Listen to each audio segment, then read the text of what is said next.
ಇನ್ನು ಹೋಗ್ತಾ ಗೊತ್ತಾಗಬೇಕಲ್ಲ, ಅವ್ರ ಒಳಗಡೆ ಏನಿದೆ ಅನ್ನೋದು ಈಚೆಗೆ ಬರಬೇಕಲ್ಲ. ಈಚೆಗೆ ಬಂದಮೇಲೆ ಗೊತ್ತಾಗುತ್ತೆ ಯಾರ್ಯಾರು ಏನೇನು ಅಂತ ಹೇಳ್ಬೋದು. ಈಗ ಸದ್ಯಕ್ಕೆ ಹೇಳೋದಾದರೆ ಪಾಪ ಹುಡುಗಿನ ಕರೆಸಿ ಆಚೆ ಕಳಿಸಿದ್ದು ಬೇಜಾರಾಯಿತು.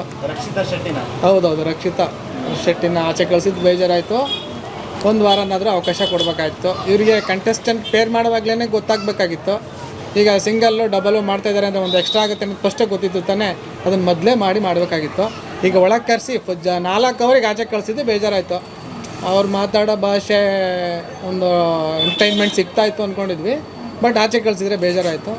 ಮಲ್ಲವನ ಬಗ್ಗೆ ಹೇಳೋದಾದರೆ, ಮಲ್ಲವ್ವ ಈಗ ಸದ್ಯಕ್ಕೆ ನೋಡೋದಾದ್ರೆ ಮುಗ್ದೆ ಥರ ಕಾಣ್ತಾಳೆ. ಇಲ್ಲಿ ಭಾಷೆ ಅರ್ಥ ಆಗ್ತಾಯಿಲ್ಲ. ಅವ್ರ ಭಾಷೆಗೂ ನಮ್ಮ ಈ ಭಾಷೆಗೂ ಹೊಂದಾಣಿಕೆ ಸಿಗ್ತಾಯಿಲ್ಲ, ಹೇಳೋದು ಅರ್ಥ ಆಗ್ತಾಯಿಲ್ಲ. ನೋಡಬೇಕು, ಮುಂದೆ ಅರ್ಥ ಆಗ್ಬೋದು.